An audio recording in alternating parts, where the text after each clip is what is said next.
ተመልካቾቻችን እንደከረማችሁ በቤታሾ ተዘጋጅቶ የሚቀርብላችሁ ሳምንታዊ ነው የቤተሰብ ፕሮግራማችን ተጀምሯል። ከባለፈው ሳምንት የቀጠለ ከቄስ ተሾመ አመኑ ጋር ያደረግነው ቆይታ አላበቃም።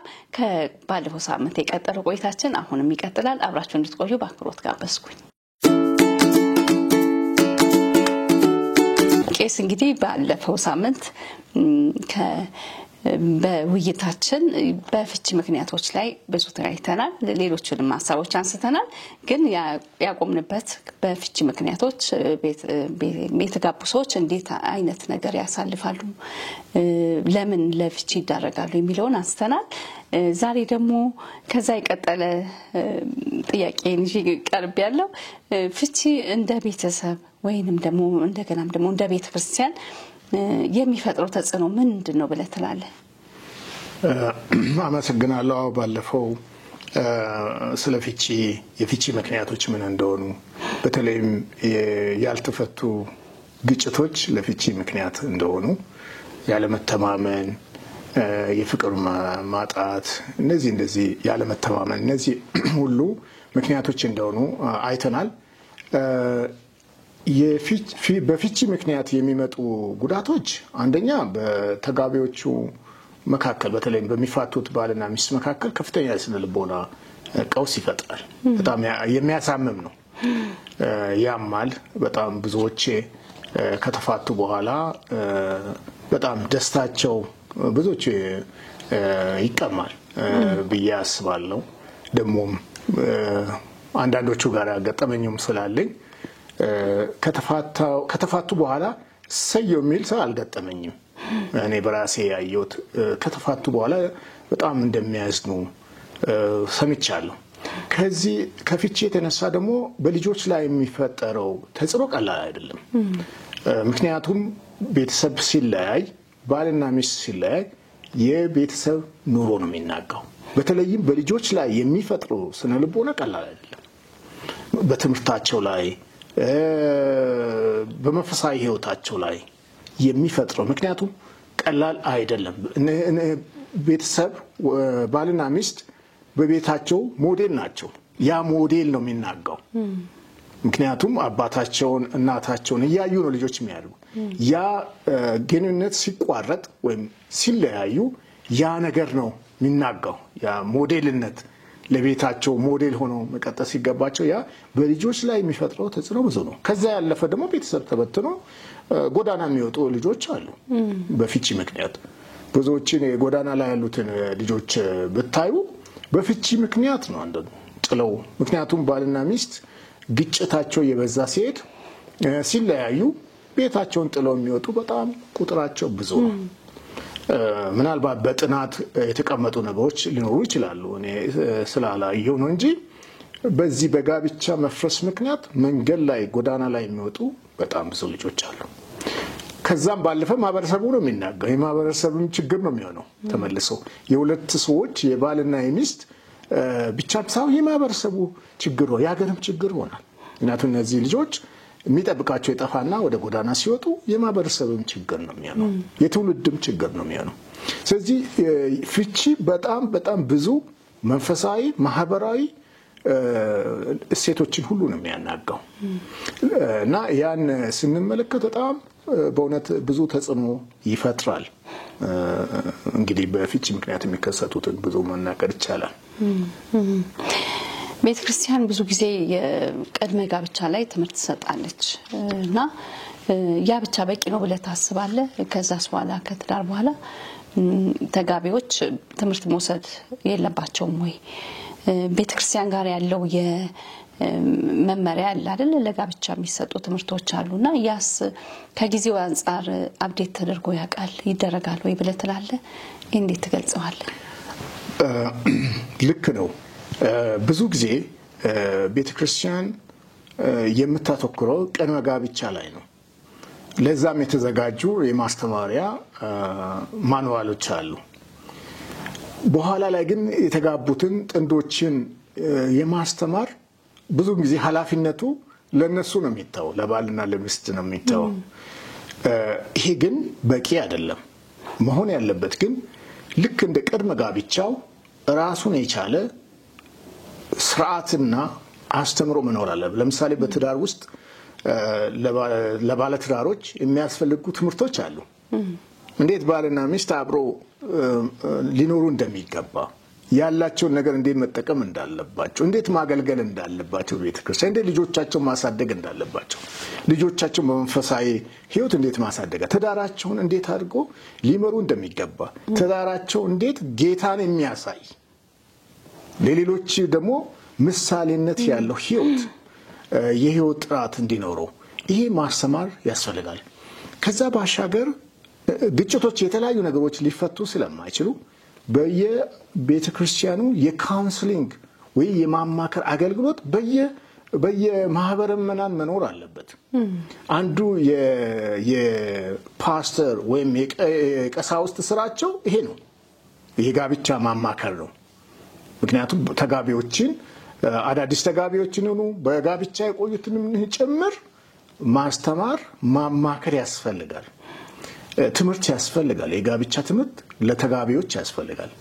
በአንዳንድ ማህበር ምዕመናን ለምሳሌ በኢትዮጵያ ወንጌላዊት ቤተክርስቲያን መካነ ኢየሱስ በየዓመቱ እቅድ ወጥቶ የቤተሰብ አገልግሎት ተብሎ የሚሰጡ ትምህርቶች አሉ ለባለ ትዳሮች በእድሜ ተገድቦ ማለት ከዚህ እስከዚህ ድረስ ለምሳሌ ከ1 ዓመት እስከ 5 ዓመት ከ5 እስከ 10 ከ10 እስከ 20 እየተባለ የሚሰጡ ትምህርቶች አሉ። ግን በቂ አይደለም። የበለጠ መሰራት አለበት። ቀደም እንዳልሽው በየጊዜው የሚመጡትን ተግዳሮቶች የሚያጠቃልል አስተምሮ መጽሐፍ ቅዱሳዊ መሰረት ማለት ነው ማምጣት አለበት። ለምሳሌ ስለ ልጆች አስተዳደግ ስናስብ በዚህ ውስጥ በጣም እኛ ከምናውቀው እኛ ካደግንበት አሁን የልጆች አስተዳደግ በጣም ተለውጧል። ምክንያቱም ልጆች በጣም ብዙ እድል አላቸው። የተለያየ የሶሻል ሚዲያ ወይም ማህበራዊ ሚዲያ ጋራ ብዙ ነገሮችን እድል ስላላቸው ያንን አይተው ይመጣሉ። ስለዚህ ማኑዋሉ መታደስ አለበት ማለት ለምሳሌ ልጆችን ስለማስተዳደር የዛሬ እኔ ከመጋባቴ በፊት የነበረው የልጆች አስተዳደግ ጥቂት መሰረታዊ ነገሮች ቢኖሩም አሁን ደግሞ በየጊዜው ይለወጣል። ስለዚህ ወላጆች እንዴት አድርገው ልጆቻቸውን መምራት እንዳለበት ስለዛ ሁሉ ትምህርት ያስፈልጋል። እነሱም እንዴት ትዳራቸውን የሚመጣባቸውን ተግዳሮቱ በየጊዜው የተለያየ ነው፣ በየዘመናቱ የተለያየ ነው የሚሆነው። ስለዚህ እነሱም ሁሉ እንዴት ትዳራቸው መምራት ለምሳሌ ስለ ገንዘብ አስተዳደር ትምህርት ያስፈልጋል። አነሳብህ ነበር እሱን እና ስለ ገንዘብ እንዴት አድርገው ነው ገንዘብን ማኔጅ ማድረግ ያለባቸው፣ የሚያገኙትን ገንዘብ እንዴት ነው ማስተዳደር አለባቸው፣ እንዴት አድርገው ነው ገንዘባቸውን በእውነት ጌታንም ለሚያስከብር ነገር መጠቀም ያለባቸው፣ እንዴት ነው ለቤተክርስቲያን መስጠት ያለበት፣ ለቤተክርስቲያን አገልግሎት ድጋፍ ማድረግ ያለባቸው። ይሄ ሁሉ በትምህርት ነው እያደገ ይሄዳል። ስለዚህ በቂ ስላይደለ እዚህ ላይ ቤተክርስቲያን የበለጠ መስራት አለባት ብዬ ነው። በተለይም የካውንስሊንግ ማዕከል በየማህበር በየአጥቢያው ያስፈልጋል። ከዛም ባሻገር ደግሞ ቀሳውስቱም ይሁኑ ፓስተሮች በአገልግሎቱ ውስጥ ያሉ ሰዎች ራሳቸውን በየጊዜው ማብቃት አለባቸው። የዝግጅት ያስፈልጋል። ቀደም እንዳልነው መንፈሳዊ ዝግጅትም የአእምሮ ዝግጅት ማንበብ ያለባቸው፣ ቃሉን ማወቅ አለባቸው። በየጊዜው የሚመጣውን ተግዳሮት ደግሞ ተከታትለው ለጋብቻ ይሄ ጠንቅ ነው ስለዚህ ብለው ራሳቸውን ማዘጋጀት ያስፈልጋቸዋል። ለዛም ደግሞ በተለይ ካውንስሊንግ በጣም ወሳኝ ነው። በዚህ ጊዜ ማማከር ሲባል በዚህ ዘመን አንድ ትልቅ ተግዳሮት የማየው ብዙ ሰዎች ችግር እንኳን ኖሯቸው ክርስቲያኖች ባልና ሚስት ክርስቲያኖች ችግራቸውን ለፓስተሮቻቸው አይነግሩም። ለምንድን ነው የማይነግሩት? ፓስተሮቻቸው ታማኝ አይደሉም። የነገሯቸው ሚስጥር አንዳንዶች በመድረክ ላይ ይሰብኩታል። ስለዚህ ይሄ ስለሚያዩ ምዕመናን ይፈራሉ። ችግራቸው ለራሳቸው ይዘው ነው የሚቀበሉት። ስለዚህ ፓስተሮች፣ ቄሶች በጣም ታማኞች፣ ምክንያቱም የሚነገራቸው ሚስጥር መያዝ አለባቸው ማለት ነው። ምክንያቱም ቃል ኪዳን ገብተዋል በእግዚአብሔር ፊት። እነሱ ሚስጥር መጋቢዎች ናቸው። ይህንን ሁሉ መጠበቅ አለባቸውና ስለዚህ በዚህም ሁሉ ራስን ማብቃት ያስፈልጋል። ቤተክርስቲያን በዚህ ራሷን ማዘጋጀት አለባት። በተለይ የማማከር አገልግሎት በጣም አብያተ ክርስቲያናቱ መኖር አለበት ብዬ አስተያየት ሰጣለሁ። በጣም ቀጣይ ጥያቄዎችን በሙሉ ነው ያነሳቸው። ቢሮ መኖር እንዳለበት ትኩረት ሊሰጠው እንደሚገባ እና ደግሞ የሚያማክሩ አገልጋዮች ደግሞ ራሳቸውን አብዴት ማድረግ እንዳለባቸው የሚሉትን ቀጣይ ጥያቄዎች የነበሩ በጣም አመሰግናለሁ ስለ ዘረዘርካቸው። አንዳንድ ቤተክርስቲያን ላይ የቃል ኪዳን ታድሶ ስለጋ ብቻ ነው የሚያነሳን ያለነውና ቤተሰባዊ ፕሮግራማቸው ላይ የቃል ኪዳን ታድሶ ብለው ቃል ኪዳናችንን እናድስ በሚል ብዙ ፕሮግራም ይካሄዳል። ምንድነው ፋይዳው ብለህ ትላለህ? እንዴት ነው መስተካከል ያለ ተከክል ነው ወይ እንዴት ትላለህ አንተ? አመሰግናለሁ። በእርግጥ ስለዚህ ዝርዝር ሁኔታውን አላቅም እውነት ብናገር፣ ነገር ግን እንደሚገባኝ እኔ ቃል ኪዳን አንዴ ነው። ምክንያቱም ገና ሲጋቡ ሙሽሮች በእግዚአብሔር ፊት በሰውም ፊት ቃል ኪዳን ይገባሉ። ያ የጸና ነው እና ምን ሆኖ ነው የሚታደሰው? ግጭት ስላለ አለመግባባት ስላለ በቃ ቃል ኪዳን የጸና ነው በእግዚአብሔር ፊት። ልክ የዛን ቀን የገባናት እስከ ዕለት ሞታችን ድረስ የጸና ነው። በቃ ምንም ጥያቄ የለውም። ስለዚህ ይሄ ከምን እንደመነጨ አላውቅም። ምንም መጽሐፍ ቅዱሳዊ መስራት የለንም። ምክንያቱም የጸና ነው። የዛሬ 16 ዓመት 20 ዓመትም የተጋባ 30 ዓመት 50 ዓመትም የተጋባ የሚታደስ ነገር የለም። በቃላቸው የጸኑ ያቺ የመጀመሪያው ቀን ልክ ቃል ኪዳናቸው ሲፈጽሙ ቄሱ ወይም ፓስተር ቃል ኪዳናቸውን ያጸናል። በስላሴ ስም ማለት ነው። የጸና ነው። ከዛሬ ጀምሮ እናንተ ባልና ሚስት ናችሁ በምድር እስካሉ ድረስ ማለት ነው። እስከ ሞታቸው ድረስ እነዚህ ሰዎች የጸና ቃል ኪዳን ነው። በምን አግባብ እንዳመጡ ይሄንን አላውቅም በእውነት። ምናልባት እነሱም መጠየቅ ይሻላል። ለምሳሌ ቃል ኪዳን ማደስ ብሎ ይሄንን የጀመሩ ወንድሞች ካሉ ምን ማለት ነው ብሎ መጠየቅ ያስፈልጋል። ግን እንደ መጽሐፍ ቅዱስ እውነት ካየን ቃል ኪዳኑ የጸና ነው እና እስከ መጨረሻ የጸና ነው እና ያ ደግሞ በእግዚአብሔር ፊት የጸና ነው ቃል ኪዳኑ ማለት ነው። እና እንግዲህ ጌታም ያጸናው በሰውም ፊት ነው። ለዛ ነው እኮ ሰርግ ስናደርግ በሰው ፊት አይደል ጋብቻው የምናደርገው፣ ተደብቀን አናደርግም። እና በእግዚአብሔር ሕዝብ ምስክሮች ናቸው እነዛ ሁሉ። በእነሱ ፊት ነው የምናደርገው። ሰርጉ ስናደርግ ስንፈጽም ስርዓቱን ስንፈጽም እነዛ ምስክሮች ናቸው ቆመው የሚያዩት ሁሉ ተጋቢዎች እንደሆነን ባልና ሚስት እንደሆነን። እና እንደ ቃሉ ነው ደግሞ ቤተክርስቲያን እንደ ቃሉ የሆነው የጸና ነው። በቃሉ ስርዓት ነው የምንፈጽመው። ልክ አንድ ስጋ ናቸው ከዛሬ ጀምሮ ብለን አጸናን። አይለያዩ ይላል ማቴዎስ 19:6 ላይ ስታይ በቃ እነዚህ አንድ ስጋ ናቸው ማንም አይለያቸው ይላል። ስለዚህ የጸና እንደሆነ በግልጽ ቃሉ ስለሚያስቀምጥ ይሄ ቃል ኪዳን ማደስ የሚለው የበለጠ ይሄንን ያሉት ሰዎች እነሱን ብትጠይቂ የበለጠ ሊያብራሩ ይችላል። ግን እኔ ከሰማሁት አሁን ያንን ልምምዱ የለኝም። ግን ከሰማሁት ሳየው ከቃሉ አንፃር ሳየው ምንም የሚታደስ የለም፣ የጸና ነው። ልክ በጌታ አመን አይደል? ደህንነታችን የጸና ነው። አውቶማቲክ ነው ማለት ነው። የጸና ነው። በልጁ በኢየሱስ ክርስቶስ የሚያምን ሁሉ የዘላለም ሕይወት እንዲኖረው እንጂ እንዳይጠፋ እግዚአብሔር አንድያ ልጁን እስከ ዓለምን ወዷል። ልክ በክርስቶስ ያመነ ሰው የጸና ነው። ዛሬም ያመነ የዛሬ 30 ዓመትም ያመነ ልክ ያቺ ቀን የጸናች ናት ብዬ ነው ሐሳብ የምሰጠው እኮ። ይሄንን ፕሮግራም የሚያደርጉ ሰዎች አሉ፣ ቤተክርስቲያኖች አሉና በየአመቱም ይሆናል ለየሆነ በ6 ወርም በ3 ወርም ሊሆን ይችላል። እና ምን ሊሆን ይችላል ብለህ ትላለህ? ማለት ምን ይሁን ትላለህ? በዚህ ፕሮግራም ላይ ምን መሆን አለበት? ተጋቢዎች ምን መውሰድ አለባቸው? ምን አይነት ትምህርት መውሰድ አለባቸው? ከቤተክርስቲያንስ ተጨማሪ ያልኩ ቅድምም እንዳልነው ተጨማሪ ትምህርት እንዴት በምን መልኩ ይወሰዱ? ያን ቃል ኪዳን ማደስ ከሚለው ይልቅ ለምሳሌ ተጋቢዎች ስለ ጋብቻ ማወቅ የሚገባቸው መሰረታዊ ነገር በየጊዜው ማለት ነው ሊያውቁ የሚገባቸውን ትምህርት መስጠት ጥሩ ነው። በየጊዜው ማለት ነው ማስተማር በጋብቻ ውስጥ የሚገጥማቸውን ተግዳሮት እንዴት አድርገው መቋቋም እንዳለባቸው በክርስትና ህይወታቸው እንዴት መጽናት እንዳለባቸው ምክንያቱም ተግዳሮት ስላለ በክርስትናችን ሰልፍ ስላለ ይሄንን ትዳር ደግሞ በጣም ሰይጣን ሁሉ ጊዜ ለመበተን በጣም ብዙ ጥበቦችን ስለሚጠቀም ያንን ጥበብ ደግሞ የጌታ ልጆች እንዲያውቁ ፓስተሮች ቢያስተምሩ ጥሩ ነው።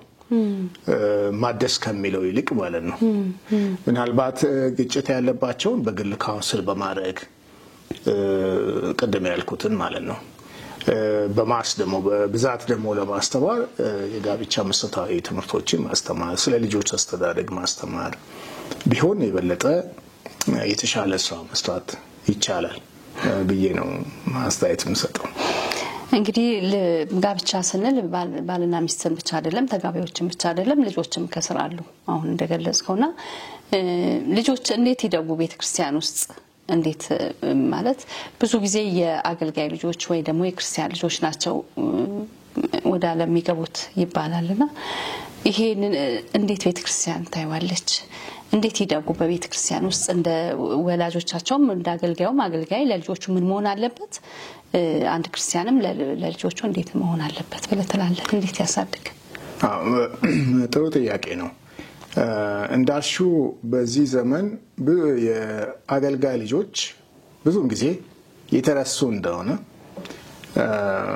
ለዓለማዊ ነገርም የተጋለጡ እንደሆነ እናያለን።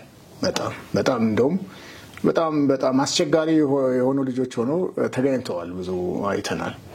ይሄም የሆነበት ምክንያት ብዙውን ጊዜ ከቤታችን ውጪ ላለው አገልግሎት ነው ትኩረት የምንሰጠው። አገልግሎታችን ግን የሚጀምረው ከቤት ነው። ቤታችንን ነው መጀመሪያ መስራት ያለብን። ሐዋርያው ጳውሎስ ምን ይላል? በቤት ላለች ቤተክርስቲያን ሰላም ይሁን ይላል። ትንሿ ቤተክርስቲያን ቤታችን ውስጥ ናት ያለችው። እዚህ ቤታችን ውስጥ ልጆቻችን በእግዚአብሔር ፍርሃት እንዲያድጉ የእግዚአብሔርን እውነት እያወቁ እንዲያድጉ የቤተሰብ ኃላፊነት የባልና የሚስት ኃላፊነት ነው። ይሄን ለማድረግ ደግሞ ገና ልጆች ትንሽ ሆነው እያለ በቤታችን የምናደርገው መንፈሳዊ ፕሮግራም በጣም ወሳኝነት አለው። በጋራ መጸለይ፣ በጋራ ቃሉን ማንበብ፣ በጋራ መብላት፣ በጋራ ጊዜ መውሰድ፣ መጫወት። ምክንያቱም እነዚህ ነገሮች ወሳኝ ናቸው። ብዙ አገልጋዮች ከራሳችን ቤት ይልቅ ለውጪ ላለው አገልግሎት ነው ቅድሚያ የምንሰጠው። በተለይም ወደ ቤታችን ስንመለስ ጊዜው የቤተሰቦቻችን ነው። ወደ ቤታችን ከተመለስን በኋላ በተለይም በቢሮ የምንሰራ ሰዎች ኮምፒውተር ይዘን እንገባለን። ቤታችን ስንገባ ኮምፒውተራችን ከፍተን ነው ቁጭ የምንለው።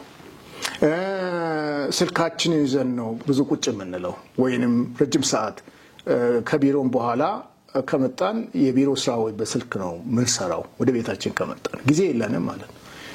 ስለዚህ ቤተሰቦቻችን ጊዜ የላቸው አብሮን የሚያሳልፉበት የነሱን የልጆቻችን ደስታ የምንሰማበት ቅር ያላቸው ምን እንደሆነ የምንሰማበት ጊዜ የለንም።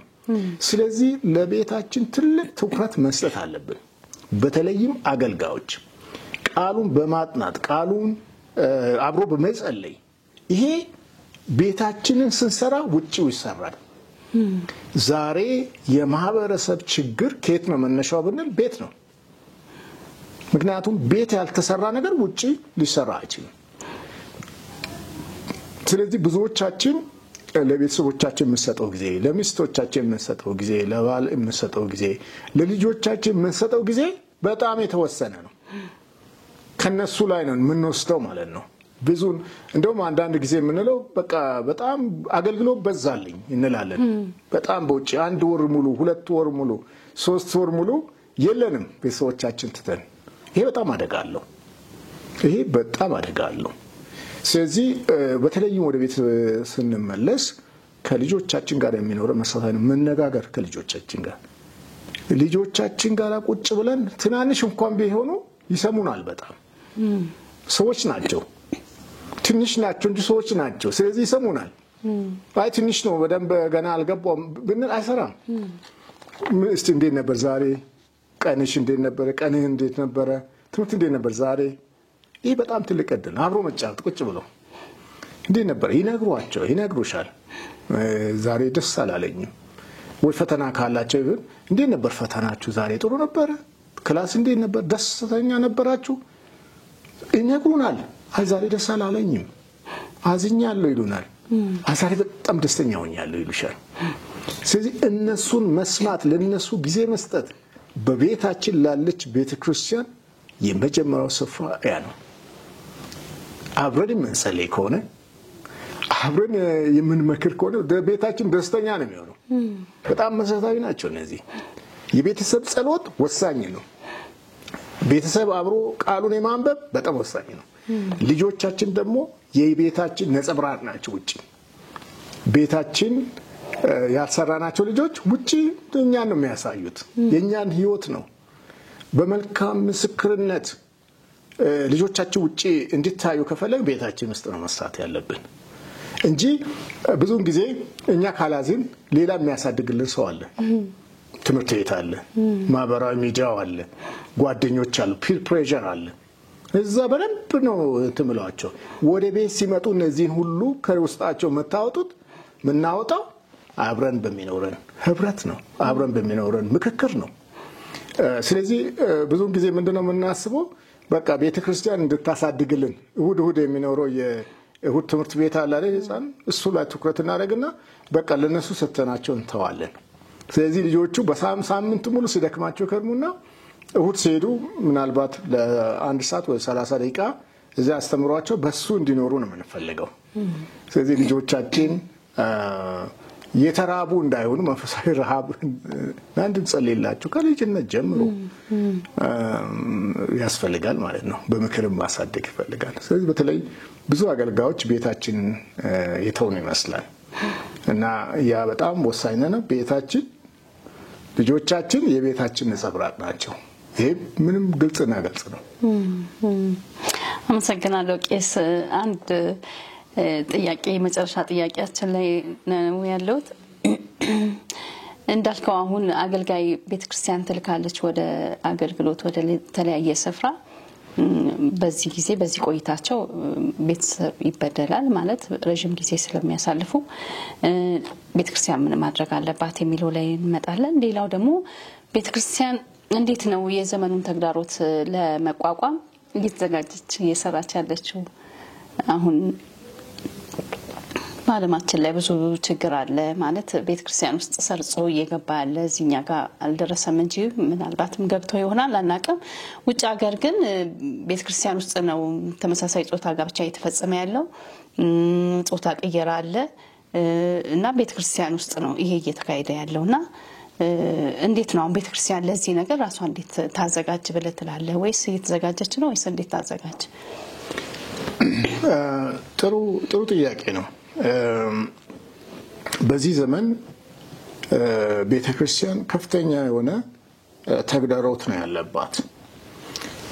በተለይም በምዕራቡ ዓለም ይሄ ዓለማዊነት ወይም ሴኩላሪዝም የሚባለው እየተስፋፋ ቤተክርስቲያንን በብዙ መንገድ ጎድቷል። ብዙዎችም ቤተክርስቲያንን ትተው እንዲሄዱ አድርጓል። ብዙ አብያተ ክርስቲያናት ባዶ እስኪሆኑ ያየናቸው ካቴድራሎች ባዶ ናቸው። በጥንት የተቋቋሙ በጣም ያማምሩ ካቴድራሎች ባዶ ሆነዋል። ክርስትናን ጥለው ብዙዎች ዓለማውያን ሆነዋል። ለኛ ወንጌል ያመጡልን ሰዎች ስተው ከመንገድ ወጥተው በሚያሳዝን ሁኔታ ውስጥ ናቸው እና ምክንያቱም ትልቁ እኔ ማይበት አንግል የከበረውን ወንጌል ጥለውት ነው። ስለጣሉት ብዙ ነገሮች ወደ ቤተክርስቲያን ገብቷል። ብዙ ዓለማዊነት በሩን የቤተክርስቲያንን በር ገንጥሎ ገብቶ ዛሬ የምናየው እንዳልሽው ተመሳሳይ ጾታ ጋብቻ፣ የተመሳሳይ ጾታ የቅስና ማድረግ ወይም ፓስቶራል እንትኑን ሁሉ ማለት አገልግሎት ሁሉ እስከ መስጠት ደርሰዋል። ይሄ ደግሞ በጣም ብዙዎችን ያስደነገጠ ነው። ይሄ ቀስ እያለ በተለይም አፍሪካ ውስጥ ያሉ አብያተ ክርስቲያናት ብዙዎቹ ወግ አጥባቂዎች ተብለው ስለሚታሰቡ ኮንሰርቫቲቭ ናቸው ተብለው ስለሚታሰቡ በሩን በየጊዜው ያንኳኳሉ። የተለያየ እርምጃም ወስደዋል። አብሮን የሚያገለግሉ የነበሩት አብያተ ክርስቲያናት ወደዚህ የገቡት ተጽዕኖ ለማድረግም ሙከራ ያደርጋሉ። ለምሳሌ የኛ ቤተ ክርስቲያን ይሄንን በመቃወም ይሄ መጽሐፍ ቅዱሳዊ አካሄድ ነው በማለት ይሄንን በደንብ ተቃውማለች። የዛሬ 12 ዓመት በፊት ተቃውሟ የነበራትን ግንኙነት ሁሉ አቋርጣለች ከነዚህ ጋር። ምክንያቱም ይሄ ነገር ከመጣ ቤተ ክርስቲያን እንደሚጎዳ እንደሚያፈርስ እና ግብረ ሰዶማዊነት ወይም ተመሳሳይ ጾታ ጋብቻ ይሄ በግልጽ ተቀምጧል መጽሐፍ ቅዱስ ውስጥ። ምንድነው ይሄ ኃጢአት እንደሆነ መጽሐፍ ቅዱሳዊ እንደሆነ በብሉይ ኪዳንም በአዲስ ኪዳንም ተቀምጧል። የተወሰኑትን ጥቅሶችን መግለጽ እችላለሁ። በዘሌዋውያን ምዕራፍ 18 ቁጥር 22 እንደዚሁም ደግሞ ዘሌዋውያን ምዕራፍ 20 ቁጥር 13 ላይ ይሄ አጸያፊ እንደሆነ ተመሳሳይ ጾታ ግንኙነት እጅግ አጸያፊና ከእግዚአብሔር ሕግም ጋር የሚጻረር እንደሆነ በግልጽ ተጽፎ እናገኛለን። ይሄ እነዚህ የተቀመጡት ሕጎች ቅድስናን የሚያረክሱ የእግዚአብሔርን ሐሳብ የእግዚአብሔርን ዓላማ ለማናጋት የተነሱ ስለሆኑ ይሄ በጣም ግብረ ሰዶማዊነት ወይም ተመሳሳይ ጾታ ኃጢአት ነው በግልጽ መጽሐፍ ቅዱስ ያስቀምጥልናል። በአዲስ ኪዳንም በሮሜ ምዕራፍ 1 ቁጥር 26 እስከ 27 ሐዋርያ ጳውሎስ ለግብረ ሰዶማዊነት ይሄ በጣም ኃጢአት እንደሆነ በተፈጥሮ ላይ የሚደረግ አመጽ እንደሆነ ከእግዚአብሔር ቃልም የመራቅ ምልክት እንደሆነ በግልጽ ያስቀምጣል በዚህ ክፍል ውስጥ እና ስለዚህ በአንደኛ ቆሮንቶስ ምዕራፍ 6 ከቁጥር 9 እስከ 10 በመናይበት ጊዜ የእግዚአብሔር መንግስት እንደማይወርሱ ብሎ በግልጽ ያስቀምጣል። ስለዚህ የእግዚአብሔር ቃል ያለውን ነው ምንለው።